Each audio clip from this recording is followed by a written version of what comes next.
Hello gentlemen and welcome to a new video. Today I'm going to be bringing you a new top 10 video, the top 10 reasons you should unlock Elf City or Prifddinas. Now in this video I'm going to show you the best skilling reasons. There's a lot of reasons, but I'm going to show you my favorites, my personal favorite 10 reasons why you should unlock it. It's a very useful piece of content. A lot of Prifddinas content is very high level, so you might not be able to access it as soon as you unlock the city. So without further ado, the top 10 reasons to unlock Prifddinas. So number 10, we have additional farming patches. This content isn't specific to Prifddinas, as it's just extra farming patches that are in the city, but they will give you a lot of extra farming patches to use during your farm runs, so those will be very useful. You're going to have a hardwood tree, a fruit tree, an elder tree patch, a herb patch, and a bush patch. That's why it's not that high up on the list, because it is just repeated content inside of the city. In number 9, we have the Halving Crystal Prayer method. Now in this, it's a very AFK way of training prayer, and it's really good for Iron Men because you don't have to go and collect bones. You can just go and use your GPs to buy crystals, and you can use those crystals to cleanse the big crystal. This is the only method that will work on bonus XP weekend because it is not boosted by gilded altars. It's a standard rate. It's not that expensive. Like for prayer training, it is not that expensive. It's about like dragon bones, and it's not that fast, but it's very AFK. So if you're looking for an AFK way of training prayer, it's very good. I didn't put it very high on the list also because it is just a slower way of training prayer, and it's AFK, so it's not the most amazing content in Prifddinas. It's a nice extra little place to train prayer if you don't want to have to be very click intensive. So for number 8, we have mailer combination potions. Now these potions are very good. They're not for XP, though they do have good XP, but they're mainly for the effects that they have. Now they're going to be able to combine effects of 2 or more potions together in the same dose. So you might be drinking an overload potion, but it'll also protect you against dragonfire. Or you'll be having a prayer potion, but it'll also work as a prayer renewal, which will renew prayer points over time. So a lot of these potions are very useful for PvM situations, and some, such as the prayer renewal potions, are very good for training methods like crystallize. Now you could make them all yourself, and some of them you can buy from the GE because they are like tradable potions. But as a rule of thumb, potions to include overloads or untradable potions will not be tradable in the long run. So for number 7, we have Harmonic Dust from the harps. Now this will give you Harmonic Dust, and this will be very good for a lot of purposes. You can make weapons upgraded with them. What you're really going to want to be doing with it is upgrading your hatchets and pickaxes. So what you're going to do is you're going to bring a dragon pickaxe or hatchet to Lady Ichel with 4,000 dust for each, and she's going to turn them into crystal hatchets or pickaxes. These will be level 70, and they're currently the best pickaxes and hatchets in the game, so you can add this to your tool belt and it'll be so much better than dragon. It's really worth it. Also, this does give an AFK and free way of training both. This does give a AFK and free way of training crafting and construction, but it's kind of slow. If you really want to get 99 crafting really slow, but also very AFK and 100% free, you should do this. This is actually personally how I did 99 crafting. If you have homework, if you have something else to do, and you can just click every 4 minutes, yeah, it's very easy to do. So for number 6, we have the Morvan Slayer Master. He is the highest and best Slayer Master in the game. He requires level 85 Slayer, and once you get to him, he gives you a special D&D called Rush of Blood. You can do this weekly for rewards. It's very good.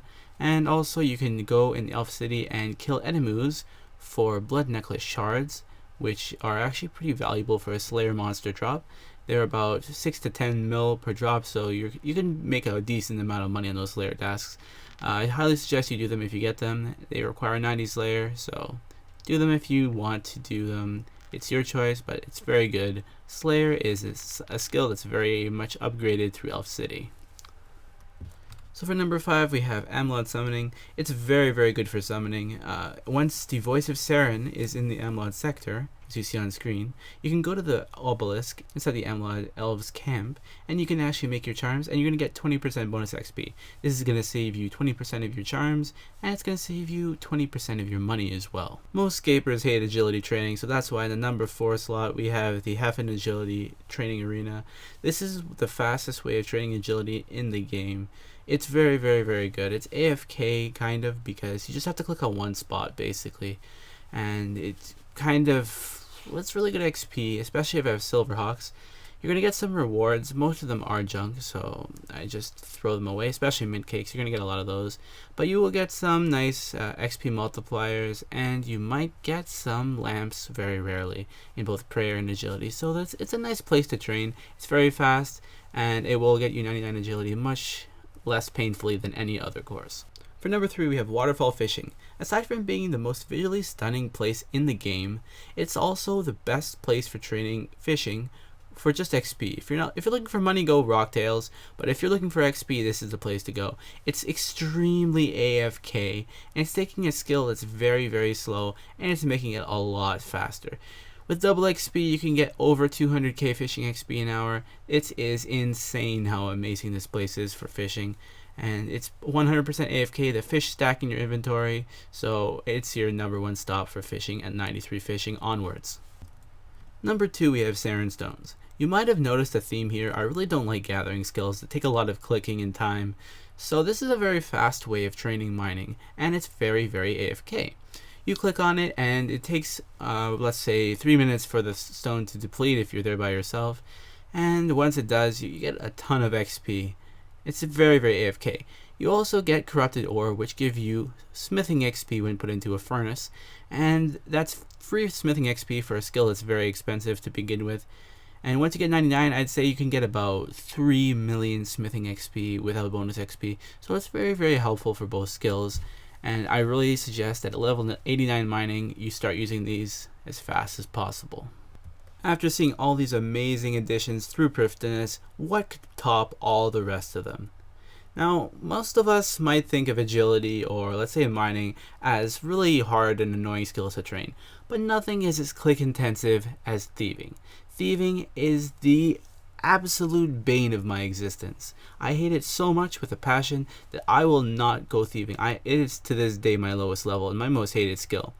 So when Elf City came out, and at level 91 you can AFK thieving training for good money and amazing XP, this is absolutely the best method and the best perk of getting Elf City. There is nothing that even compares to it. You click on the elf, and your character will follow him around thieving until you fail, which is not very often. And once you fail, you can move on to the next elf, and once you've failed 3 times, you go on to the next clan. It is so AFK, it is amazing. I would suggest that everybody, once they get the level for this thieving, they would do it right away, because it will save you so much sanity, so much time, and thousands, if not millions of clicks to get 99. So those are the top 10 reasons you should unlock Elf City. There are many more though, so you can unlock it and you can discover more for yourself. There's lots of stuff to do there. I could go off for hundreds of different items and special things you can do there. It's just an amazing place. It's a new GE, it's a new center of Gielinor. I hope that'll encourage some of you to go and get Elf City unlocked. It might seem daunting to do all the quests and all the requirements, but it is really worth it. So in the end, you will really, really enjoy Elf City once you have it. I hope you liked the video. It was very, very fun to make. I actually wanted to make this video for a long time. It's something that I knew a lot of people could benefit from, so that people could see what they were missing and maybe what they wanted to get from Elf City. So if you liked the video, please give it a like, give me a comment, tell me what you liked about it, and give your own list if you want to. As usual, subscribe for more amazing videos, and stay a gentleman.